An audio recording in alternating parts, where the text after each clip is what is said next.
Hello, hello everyone. It's Friday afternoon. It's our time with Thorne, Waya, Davis. And today we are doing part two of the signs.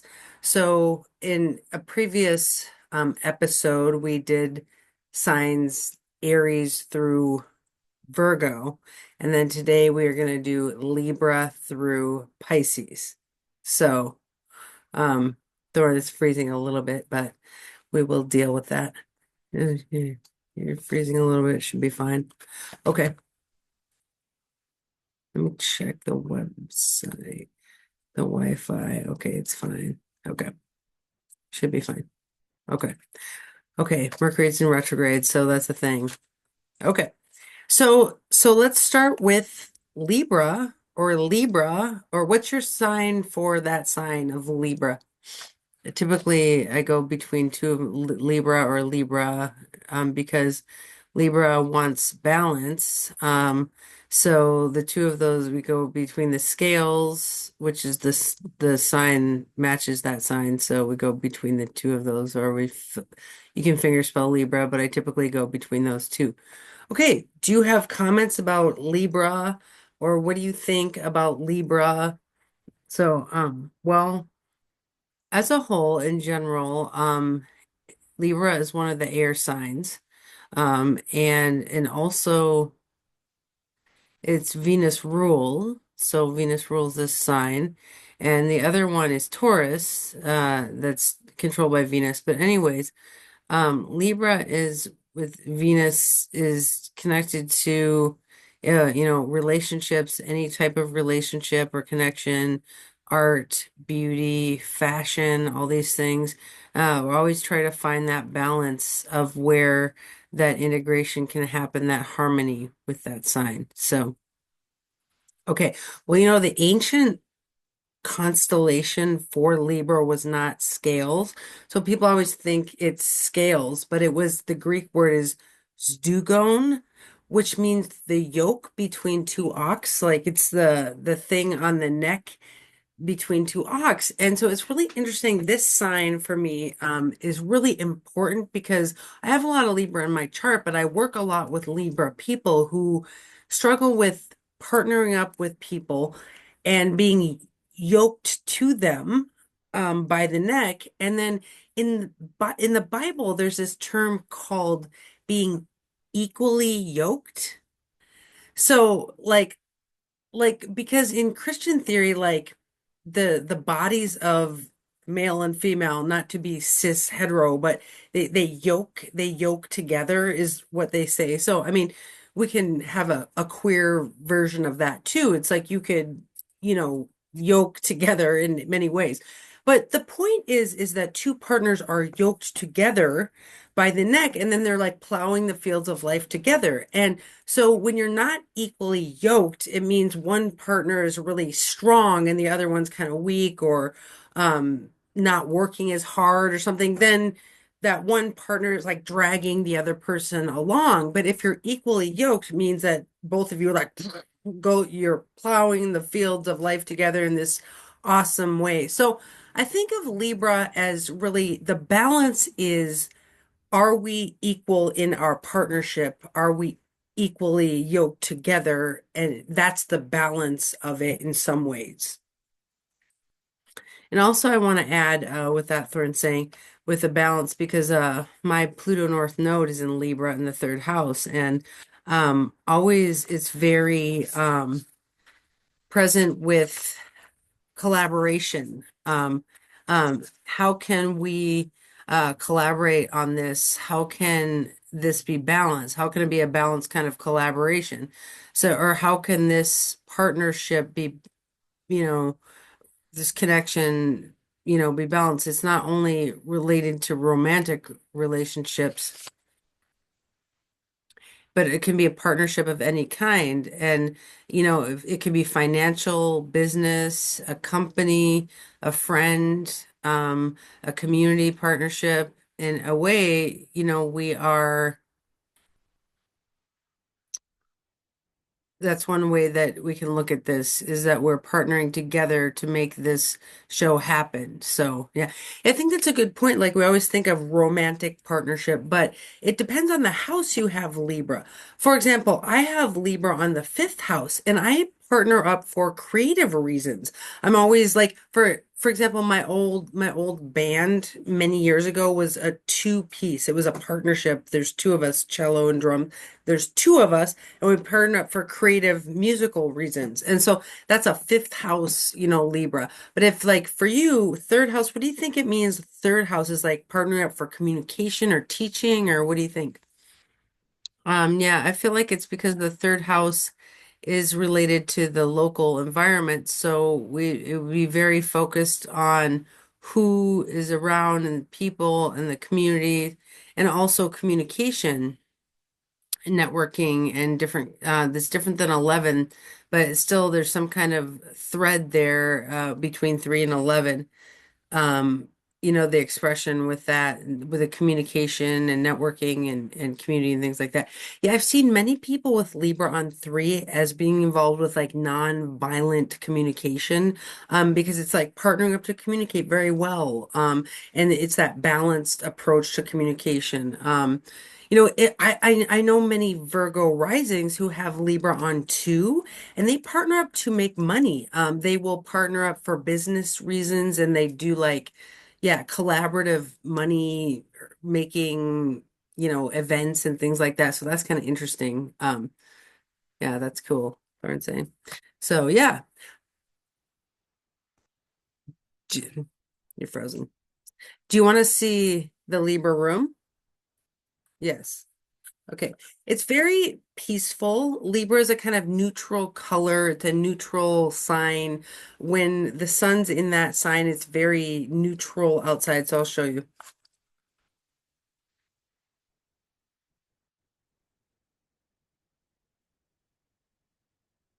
Yeah, it's very calm. It's like the sea. It's blue and green and everything like that. It's calm.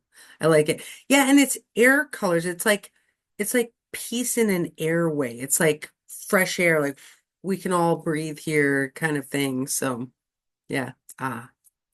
Okay, that was a good 10 minutes on Libra. Do you want to move to Scorpio? Sure. Yes, let's move on with Scorpio. Do you want me to start? Okay, yes, because you do have a primary Scorpio element in your chart here, so why not? Yeah, I mean, obviously I like the Scorpio aesthetic. Yes, yes, it matches you. Well, Scorpio is when the days start to become darker. The sun during the Scorpio time, and the leaves become kind of blood red and black, and it's Halloween time. It's more dark. So black is one of the big colors of Scorpio. Scorpio is a very intense, watery kind of, like it's like a brooding emotional sign. It's fixed, so people who are Scorpio become very fixated on things, and they're kind of obsessive, and they're like kind of like when they like something, they really want that thing. They're kind of, attached to things. I remember I learned about Buddhism, and you're supposed to be non-attached and not cling to anything. And I was looking at that, I was like, I'm a Scorpio, I cling AF. Like I'm like, you're mine. This is mine. Like all the time on coffee, and coffee is a black drink. It's like the intense Scorpio drink, it's like feeds my black aura or something. But you see all the black in my background, and it's just very dark. And so Halloween time we see that intensity of like the witches and the blood and guts and everything. It's just, and I think a lot of Scorpios are into metal music, horror genre. In African American culture, it's like rap music, like the kind of intense things like that. So what do you think about Scorpio? Well, I do have Scorpio in the fourth house. Personally, it's let me see, my Uranus and IC are there conjunct. So I'm typically, like you said, I'm kind of obsessive, but I'm more of focused with how to improve the home space better, or how to, you know, the story I had growing up, or things like that, things that have stuck to me, how to reinvent that and improve that, and heal from that story, where I am now, who I am now, not who I was then. So, what I need to heal and change, because I do agree that I feel that Scorpio does connect in that way. So it's a lot of power with that, healing element of trying to transmute things. And, if something's not successful, you change it, you improve it, and you make it more whole. And also, Halloween is really my favorite time of year. So, you know, I feel that that's where part of my Scorpio is like, I'm alive. So yeah. And also you can see some black around here, as you can see in here. So with the colors I have, so that's nice to have that balance. Yeah. Yeah, so if people here are watching and you have some planets in Scorpio, you can know that around Halloween time, the sun will ignite those planets by transit, and that Scorpio part of you will kind of come out. I will say that by transit now, Scorpio's kind of dead air. There's nothing in Scorpio. It's quiet. Yeah, Thorne saying it's quiet. Yeah, there's not much. You know when it was really busy? You remember the Me Too era? That was Jupiter in Scorpio. When all these people became fiercely protective of people who had been, raped or all these things, which is it's great. But that was Jupiter in Scorpio. It's like people became like fierce and really supportive of those who had been hurt, and like that was Jupiter in Scorpio. So it's an interesting time, but now it's just like quiet. There's no planets there. It's just so it's not really expressing much Scorpio right now. That's true. And what I mean by quiet is more like I would say that it's kind of a sleep. It's resting. It's kind of peaceful, that kind of thing. Yeah, because Uranus in Taurus right now is opposite to the Scorpio. So we get a lot of Taurus energy right now, but not a lot of Scorpio. So, with my clients who have Scorpio heavy charts, they say, I don't feel that way. I'm not that person. And I'm like, oh, now is not really a busy time for that. But here's an interesting story, and I'm not breaking confidentiality. I'm not telling you who or the name of the person or anything. But I had a student a long time ago who was a Capricorn sun, and her moon was in Scorpio. And she did a research project about when Pluto went on her moon, because Pluto had gone through Scorpio a long time ago. She was in art school at that time making all this gothic art, like all this like horror and goth art and everything. And that was Pluto on her moon in Scorpio.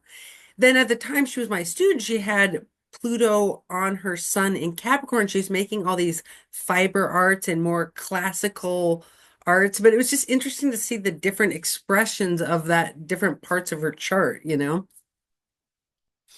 That's also related, ties in with how when transits hit on your birth chart, how that will ignite and light up that part of the natural essence. And so that energy will really be moving around. But other houses, are not lit up, and that doesn't mean that they're not busy, but it just is more of an opportunity to rest in that house or build up inside, in a more neutral way. Yeah, I think the next really big transit we have in Scorpio would be Mars in Scorpio this year. I think it's going to be later this year. Um, but so we'll get to see Mars in Scorpio for a while. That'll be interesting. And then maybe 5 years from now, we have Jupiter go through Scorpio again. Um, Fascinating, Thorne saying, but that's not that many trans, but that's a few you can watch if you have Scorpio planets. Yeah, for sure. And also with Scorpio, in general, the scorpion, the animal, but it's also they do have two other animals related to Scorpio. It's the eagle, and the phoenix. So, in my observation from the spiritual perspective, where the scorpion is on the earth, it's very close to the earth, and you can't really see it. It can't see very far away.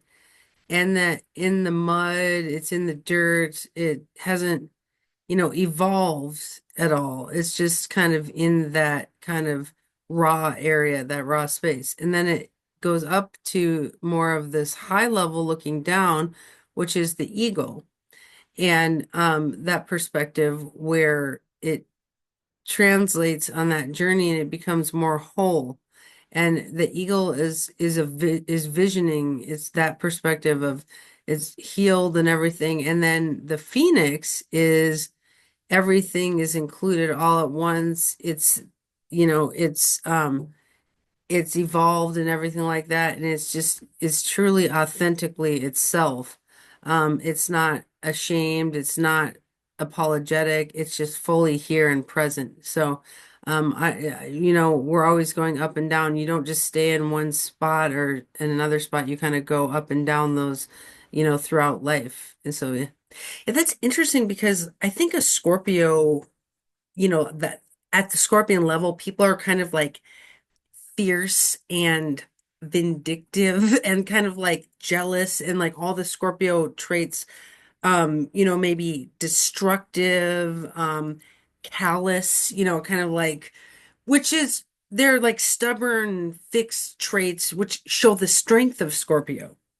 But when you're a wise kind of tribe elder style scorpion, you kind of watch everyone from this place where if someone needs to be or something needs to be done, you will do it. You'll kind of reach out and touch the situation, but you're not like just jealous and me. You're just kind of you're powerful and you can use force, but it's not like low level reasons you would use that force. You know what I mean?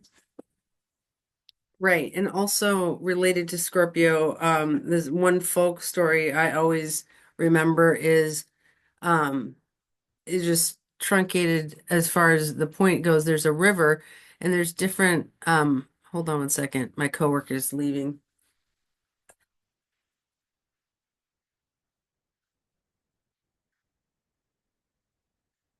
I'll show you the Scorpio room. Hard to see, but there's zombies in here and there's spiders and things like that. Yes, the Scorpio room. That's cool. Yeah. Okay. So, the folk story goes that there's a river, and then they have several barriers in that river, kind of stuck areas you can't cross. So what happens is there's two animals, and they're on the ground. There's on the riverbank. There's two, and I think is a rabbit, I think, or a frog, and then there's a scorpion. So that the rabbit or the frog, I can't remember. I think it's a rabbit. They can't swim. They can't figure out how to get through the river. So the scorpion lets it ride on its back and says, I don't mind. You can ride over the river with me. I'll help you get across the river. So the point of the story is that the rabbit is innocent, it's sweet, and it accepted this, on the scorpion's back. And then as they're going along, but the scorpion ends up hurting the rabbit. And so there's an awareness of the context or the environment. So you have to know who you are asking, what from. And then, how to use that stinger because it's not to harm, but where to draw boundaries and things like that. So that's a lesson I learned from that story. And I was younger And I would say, I don't know how to analyze that story, the folklore, but now I'm older and I say, oh, okay, I can see where all these the lessons to learn here and things like that. So I accept that and I've internalized that story. Nice. Okay, we better move on to Sagittarius because we passed our 10 minutes on Scorpio. Okay, so Sagittarius, do you want to start with Sagittarius? Okay, sure. And it's funny that you mentioned that because today is the Sag moon. So, it's, a waning, but it's still there and it's in Sagittarius. So, nice. Okay, so anyway, so the Sagittarius is a fire sign. It's the archetype with it's the centaur, which shows half human, half horse. And also, another archetype is the archer, which is the archer person. So, all of those are included with Sagittarius. And uh, typically in November, that's Sagittarius time, and some part of December as well. So, the first part of December. So, there's winter because, there's Halloween, it's dark. It's starting to get dark. It's the dark half of the year. And then December it gets deep winter and it gets dark. And Sagittarius is that time where it's kind of like the life of the party, where it reminds you that everything doesn't have to be so dark. Remember that life can be bright. So interesting. Okay, a few comments to add. So the leaves become yellow during Sagittarius, and my daughter's a triple Sag, sun, moon, and rising. She is blonde, blonde. She's got yellow hair. But if you look at the leaves, they're yellow, and so it's winter time, but all of a sudden there's yellow everywhere, and so it's like bling, bling, and they say like blondes have more fun or whatever. I mean, I know this is like a white focused, color analysis, but I'm just saying that it's a very blingy time and you're right, like things start to shine under the winter Sag sun. Now with the horse human archetype, the human person has something called a horse's tail. It's a cluster of nerves that go out. It's like from the back and it goes down the legs.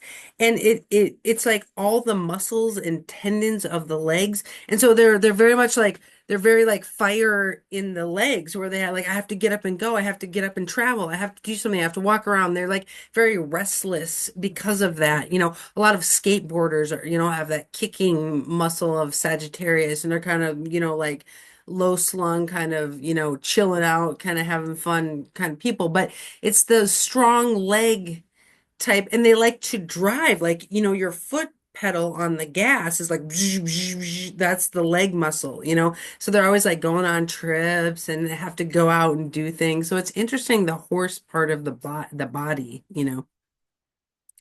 for sure. Plus, the polarity in the chart is they want to know where, if you want to know where your Sag house is, look at the opposite for Gemini because Gemini and Sag, they're always are polar opposites. It's the same idea of like Taurus and Scorpio are opposites. So you want to look at those opposites and you'll see those as pairs. So, yeah, like the Gemini goes on an adventure of talking, and the Sag goes on the adventure of like moving around, and they're both very adventure-seeking signs. They're mutable, they're moving, but they're both opposite ways of moving, kind of thing. Do you think Sag is more inclined towards like polyamory or like adventure-seeking in relationships? That would not be my first guess, but I can see of where the curiosity where they'd want to try out things or play around or want to connect and kind of explore because Sagittarius is very curious. And so I could see where that kind of thing they want to adventure and have the room to explore and try different experiences. But my Sag house is the fifth house, uh, created creativity, and I have Neptune there. And so I would say it's interesting that you bring up that question with polyamory because it's like it's not my first guess, but I could see where it could be possible and it could fit in, 'cause I feel like the Neptune and Sag generation is one of the polyamorous generations, just it's that Neptune and Sag. Yeah, yeah, it's like they fantasize and make an ideal picture of like being free to try different experiences and you know put on different identities and things like that. So but I think many Sages are kind of outdoors people. Do you think of like going outdoors, like hiking, camping, that kind of thing? It's possible, yeah. And also I would imagine that maybe another thing could be like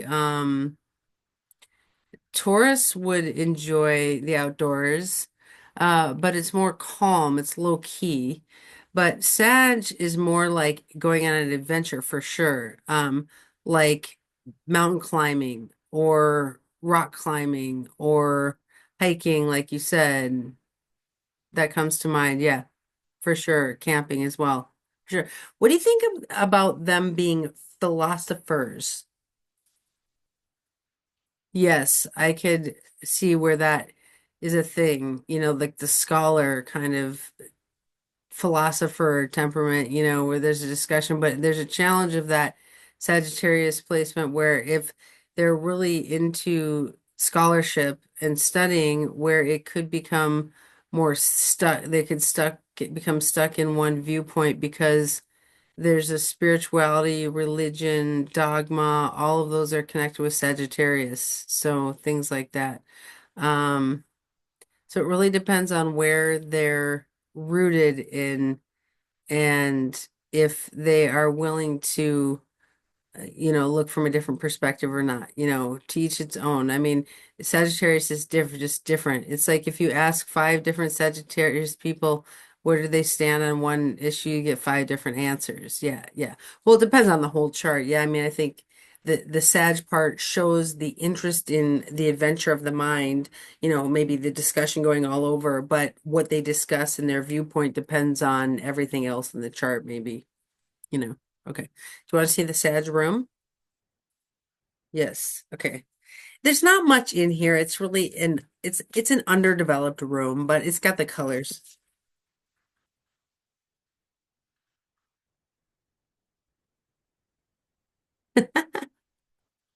There's pizza.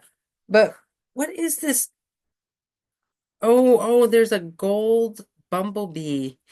Um, my daughter loves bumblebees and it's the yellow. So like I have this bathroom in my house that's all bees that I made for her. So it's like bees and I didn't see yellow, so I put it there. But yeah, interesting. Yeah, that's sparkly. That's cool. Okay, moving on to the Earth sign of Capricorn.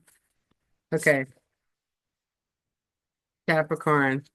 It's interesting because people do tend to seem to have a bad rep with Capricorn, but I do cherish and appreciate Capricorns for first of all, their vision work, because they are builders. They are legit builders. So I would look at many different people like um, carpenters or concrete workers, they make concrete blocks or things like that. You know, different people who will be Capricorn Sun or Capricorn Rising or Capricorn something in that placement because they want to work, they want to build things. So I can really cherish that, and really they're motivated to build things because they want to make a world that can work and that functions. So, yeah, I look at them as kind of like the empire builders. They're interesting because goats rise to the top of a mountain. They're always like climbing up, and like Capricorn will climb right up. things, you know. So it's interesting to work with Capricorns because I work with two Capricorn moons at the school, and they're like the administrator people, at the Moira Press school. It's like Moira Press. They're like, if something's going on, they're like, well, blah blah blah, and they're like a policy focused, like business perspective on everything. It's the bones of the leg, so they're always putting their foot down, like no, they put their foot down, like, no, like, no, no, that's not right, or no, but they can say yes too. I mean, they're policy makers. Um, they're very good with corporate things, like, um, you know, in institution things like lawmaking. It's interesting when you look at a legal, like a law room. It's made with dark brown tables and chairs. And Capricorn is the color castor brown, which is like dark brown. And so they love those like board rooms with boardroom tables and it's like the table's like like it's like all big and it's like thick and it's like 1,000 pounds or like whatever. And it's like, so I mean, do you notice a lot of Capricorns are on boards? Oh yeah. Like it's not only boards, but also like committees or in some type of leadership role. Um if they're not in a leadership role, they typically will be right there at the top of the team that they're building. That they'll help and plan things and also how I describe the challenge of Capricorn is the Capricorn will rise to the top and they'll climb up the mountain, right? And they love to climb, but the challenge is that they typically are so focused on the trail of how to get to the top that they're going there that they arrive at the top and then they're looking around, they're like, "Oh, where are my people?" or "Where is my support network?" They're just so focused on getting to the top, that goal that they forget to look at the process and the steps on the way and the people who are on the team. So, that's a challenge of where the Capricorn feels that they need to be able to, be more flexible and loosen up a little bit and say like, okay, it's right. How do I, delegate things? How do I not hold everything, all that authority? And things must be done the way I want them to be done. It's like, no, it's more of like, how can we play with this team? How can we give and take and go back and forth? So it's interesting because I'm watching a Cap moon in 5 in the fifth house, and I'm watching what's Capricorn moon do for fun because the fifth house is fun. Well, they're a gamer, and it's funny because they're involved with the game like D&D, like Dungeons and Dragons or whatever, and they're involved with the game, and they're like, "Well, the DM could have done this better and could have done this better," and the DM is like the dungeon master. They're like the head of the game. So this Capricorn, I'm watching like rise up to the top of the game itself to become the DM, right? So like in the fifth house Capricorn for fun, they become the game master or the builder of the game or the boss of the game. So um or like they're really good in being a manager of the creative arts or like many like producers or managers in art would be like Capricorn moon in 5, right? So like it could be Neptune in 5 if it was a Capricorn was there. Or maybe Venus, because Venus and Capricorn in 5 could be, a connector of people, the relationship. What do you think of that generation that had Neptune, Uranus, Saturn in Capricorn? You remember that? And they had the Pluto and Scorpio. What do you think of that generation? That was a very, very power business generation. It's like you have to build things, you have to organize things. But it was heavy on the I know best kind of, I know how best to do this thing. So it was how to, break that up. That was the challenge, I think.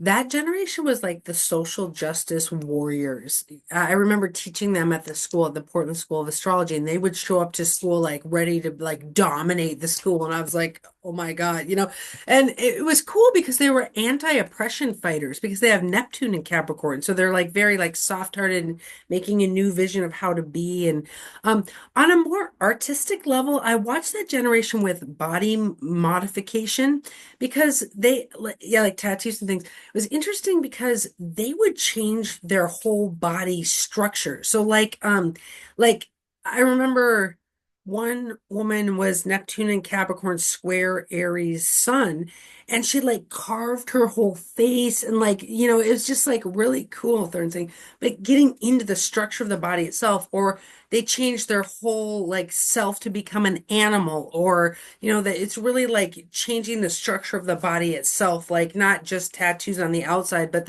a lot of the implants, and like it was just interesting to see that. And also Capricorn, I would relate to the part of the body because the bones, and they're all, the skeleton and, the joints and everything that's connected. That's where Capricorn is in the body. So, yeah. It's interesting. I'm reading this book by this super Capricorn Sun Venus conjunction in Capricorn. I'll show you. Hold on. Um,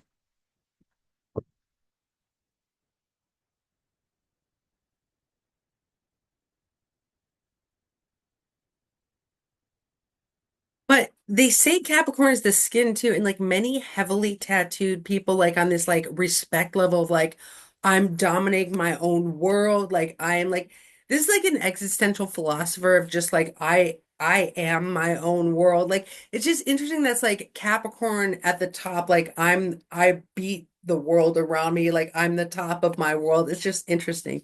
Yeah, it's like I'm the boss. Yeah, I'm the boss. Yeah, it's interesting. But the Sun Venus of it, this person um like made their skin more beautiful, and it's just like really, I think the skin is the thing, or the structure of the body itself. So it's different than like Sagittarius getting tattooed and being like fun, adventure, cool, rock and roll. Like the Capricorn is like, I will get my whole body tattooed, and like it's like they're just like climbing up the mountain of it. It's just interesting. So for sure. Also with Sagittarius, I would imagine for tattooing, it's more of a punk rock kind of thing, with tattooing, or, aesthetic. Yeah, yeah. But Capricorn, it's more like get through it, like I can endure it. Yeah, it's like, okay, do you want to see the room? Yes, please.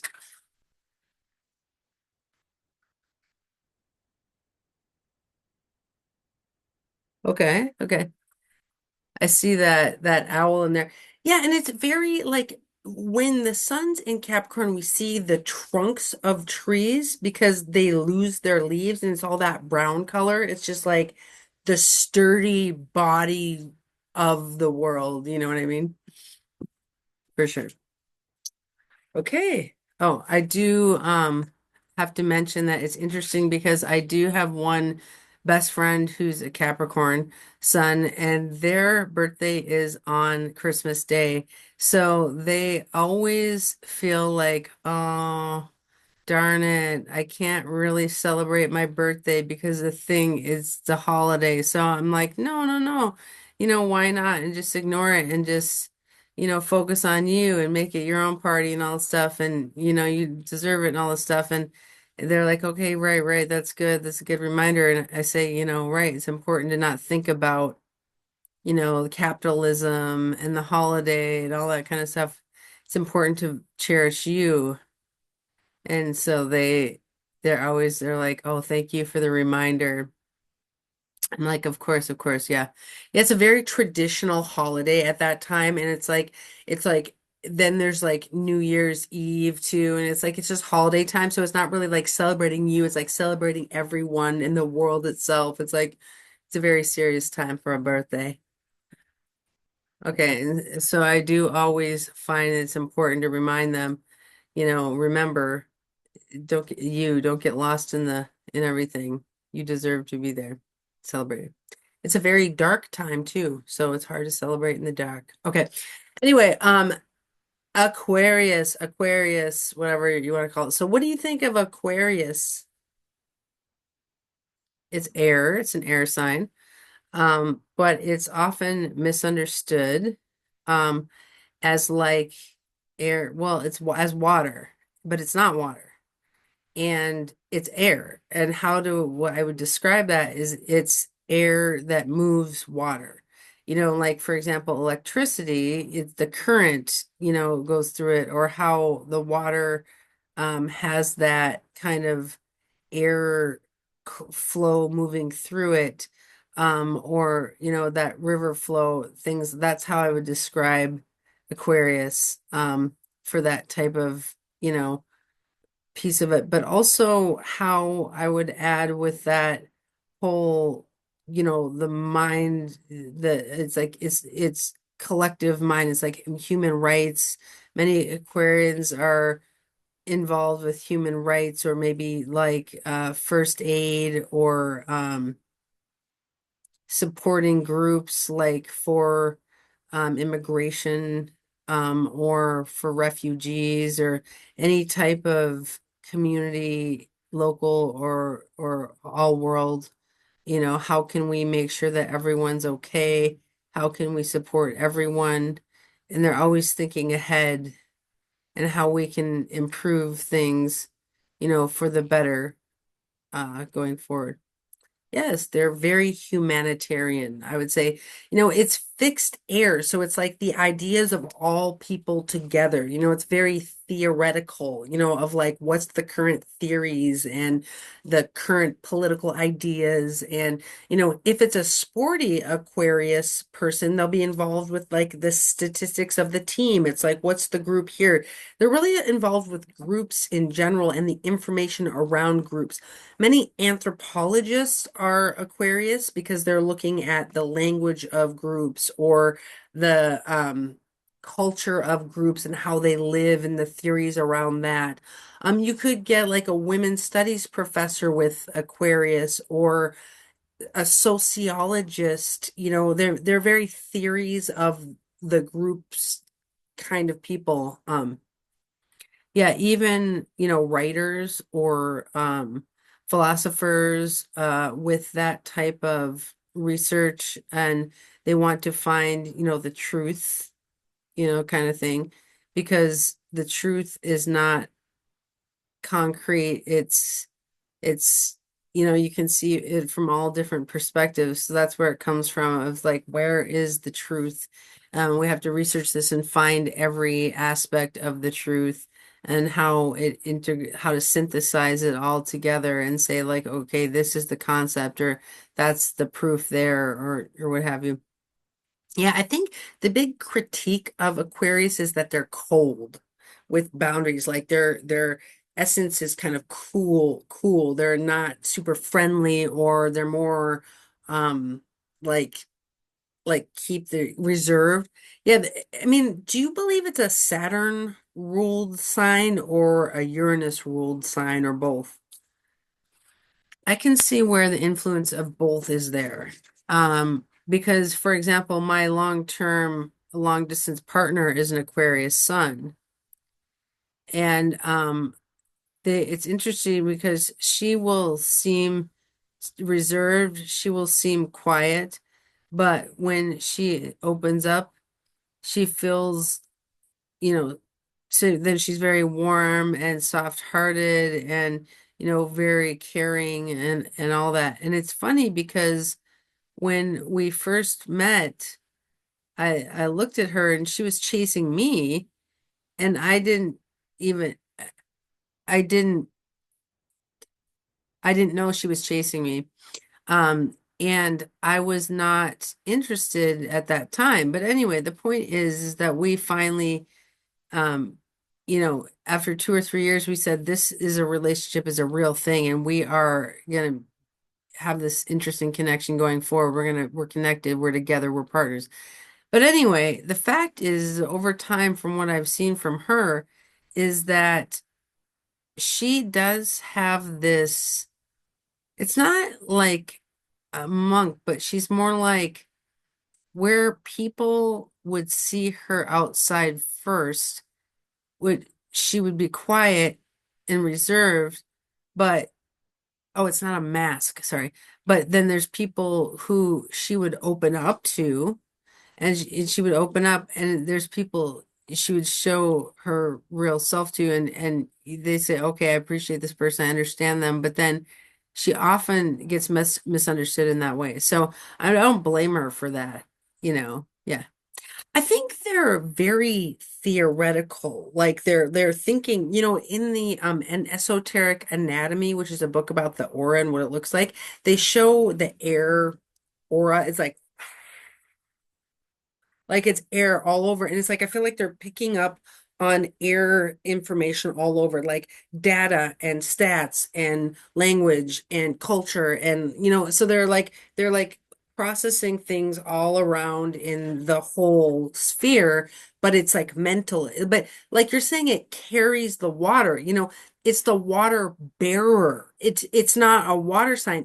It's the theory on which the water of Pisces flows, right? So it's like it's that theoretic structure that is like in humanity. Yeah, and also people would say that in general, Aquarius is cold, and I would say no. Um, it's more of like they are very sensitive. They're very sensitive they're very aware. And where it's connected, what does that connection mean to them? Once they figure out those things, then they'll say, "Oh, I understand that," and then they will offer to go, after that thing. So, yeah, I think they're very they can be scientific. They're very sincere and, tell the truth. They work together with people. They're more focused on the group than themselves. Like Leo is opposite to that, and Leo's like, check me out. Like, and Aquarius is like, check us out. You know what I mean? They're very collective. They're great teachers because they hold down the group of a class. So yeah, they're good for many things. I love Aquarius, honestly. Yeah, it's funny because for me, I always either I love them, the Aquarius, um, or I don't understand them. Either I'm loving them or I don't understand them. So yeah, they confuse me sometimes. Yeah. But it's interesting because my birth chart is has Aquarius in the seventh house. So I will always be looking for a person or a group, either in theory, um, of how can I connect with that Aquarius part of them, because my rising is Mars and Saturn, the first in Leo, so I'm looking for that Aquarius on the seventh house is that opposite. So it's interesting. Yeah, I think it's an interesting one, Aquarius moon. I've tried to date a few Aquarius moon, and they're like, I'm more involved, my group, my band, my whatever, my class. They're like not really interested. I mean, but I don't know. It's like they're very group focused, and that's cool. Do you want to see the room? Yes. So when Aquarius, the sun is in Aquarius, all the green leaves start to grow. It's like all the air on the trees grows, and it's like oxygenizes. It's like oxygenization, whatever. So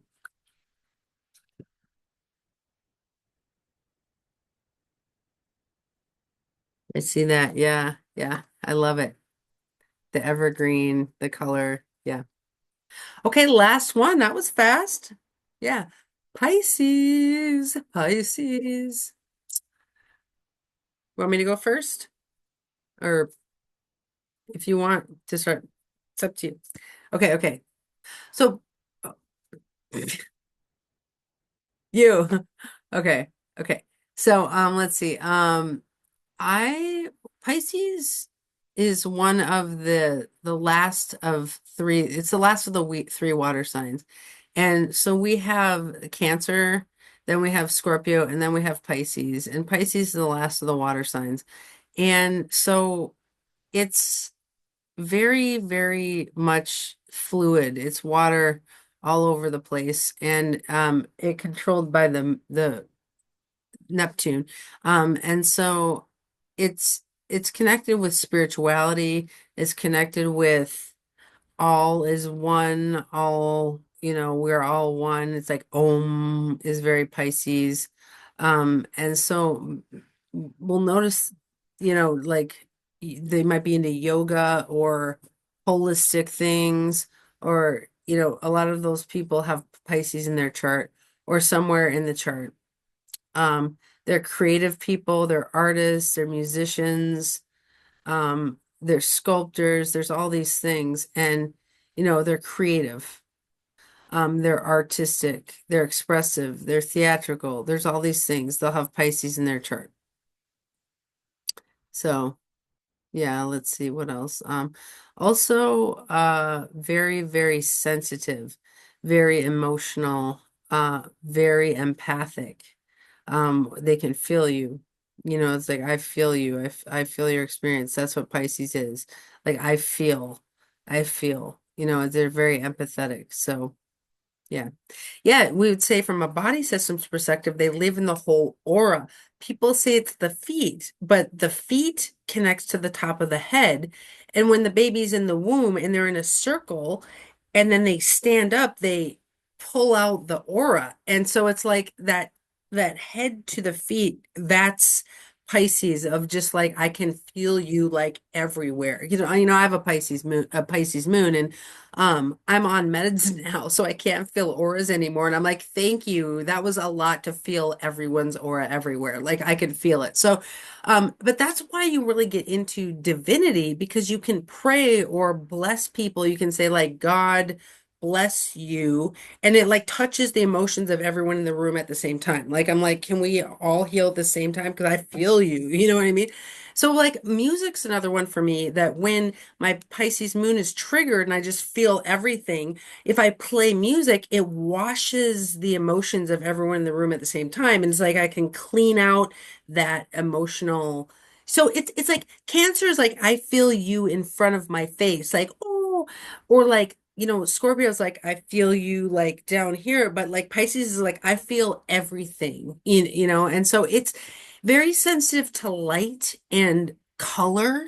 Like many Pisces are very sensitive artists with color theory. I'm like, I make beads to people's charts, and it's because I feel their colors. Like that color thing is like very Pisces. So, I would say the hardest part of Pisces is like codependence, because you feel everything, or like being too sensitive, like can't function. They're so sensitive. I mean, what do you think?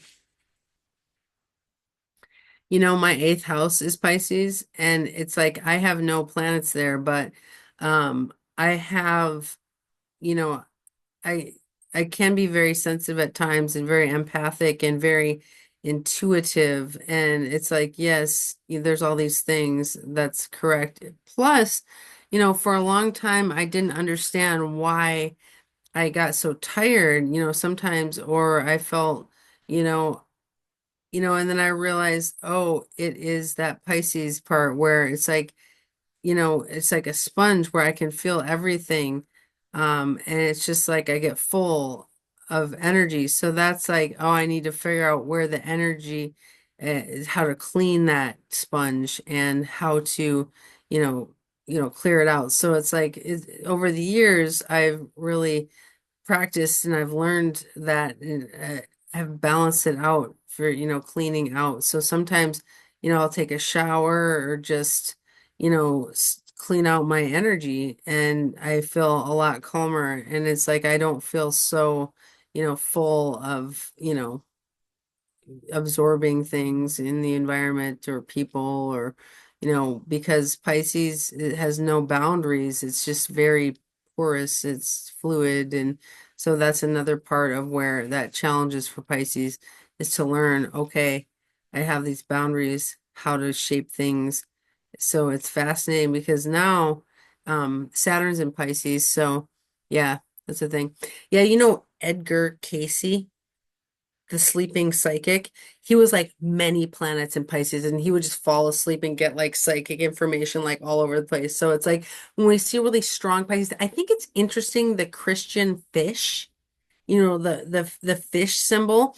And it's like many people into God are Pisces. And it's like, I knew this. I grew up in a house with my parents had no water in their chart. They're not really into God or whatever, but my Pisces moon needed God because it's like, I'm like, God, can you handle all of this? Like, you made this. Can you handle it? Because I can feel it? And so it's like, I think the divinity aspect of Pisces, we can support our clients who are strong Pisces, even if they didn't grow up in a house that allowed for the God concept. We can allow those people to have universe or Om or God or the creator or whatever involved in their language so they can heal themselves and other people with their language. I think with Saturn and Pisces, we've been studying the Course in Miracles, and I think that we're studying how to really heal groups of people all at the same time. And also, it's not only that, but it's also with, intuition. The self is like, oh, I'm all connected to my understanding and how to, connect with the humanity in general as well. Nice. We have 1 minute. You want to see the room? Sure. Okay.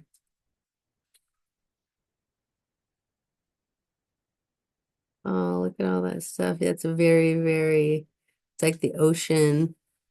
Yeah.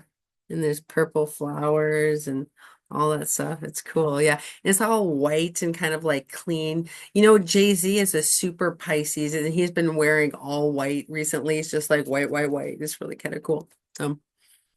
Anyway, great talk. Any last comments? Yes, before we close, just a little bit of astrology insight. So tomorrow, Saturday, we will have the Venus, the Sun, Cazimi. So it's interesting because I found the word Cazimi, and I thought that it was connected to I thought it's connected to Arabic. So and that means it means in the heart of the sun. So how we view it is that the planet is near the sun because it's literally going over the sun. And so anyway, the point is that the Venus Cazimi, the sun, means that there's a transformation point that we now have the Venus retrograde, and tomorrow it's the peak point of where it will transition from becoming an evening star to a morning star. So it's an 8-year cycle for Venus. Anyway, the point with this is that tomorrow we could have some aha moments with your current Venus retrograde journey. And so I'm just putting that out there. That's a great one. Well, it's great to see you, Thorne. Same. Wonderful to see you. I'll see you next week. All right. I love you. All right. I love you too. All right. Love and hugs. All right. Bye-bye.